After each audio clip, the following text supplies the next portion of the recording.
Greetings. Let's talk for a minute. So, hi Bella. Okay. Nothing to do with the SCA. No. I'd like you all to meet my studio cat. And there's a little bit of a story behind her. Come here. No, you want to get in my arms, so here you are. So, my wife is the cat person in our family. And this one belonged to my wife's aunt and uncle.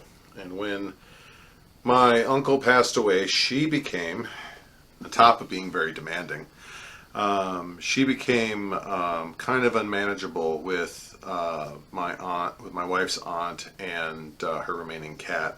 And they tried for almost 2 years trying to rehome her, and no one would take her, and she was very fussy and very aggressive and was beating up on the other cat in the house, which meant she wasn't going to be friendly with other cats. And then finally, my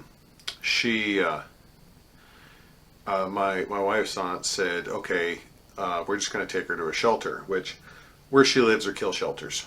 And I have a rule with my family: you don't ever give up on family.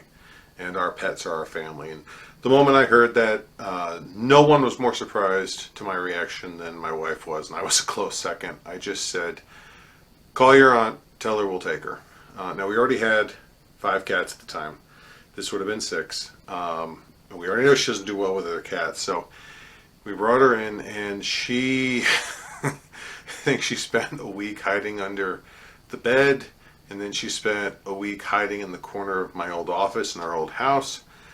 She just did not like anyone, did not like anything, did not like any of the cats. And the cats were all interested to see where she was in the pecking order and wanted to go, not necessarily fight her, wanted to go kind of play with her, which she wanted nothing to do with. She was a grumpy old woman. And in the midst of all this, I was the one that would pet her and scratch her head, and she kind of put up with me for a while. And then one day I'm lying down on my bed reading a book, and she walks up to me and she reaches over and she bear hugs one of my arms and leans back and pulls my arm off of my chest onto her, demanding that I scratch her. So we think that's kind of where she adopted me as her person. And in the new house here, this studio is 1/4 of my overall office, home office that I have. And she has been my studio cat ever since I set up the studio. And she will occasionally interrupt shoots and will occasionally walk up and make noise. And I have to take her collar off because her collar has a bell. And when she realizes I'm filming, she'll start scratching and you'll hear the bell ringing. So that is the story of Bella, the studio cat.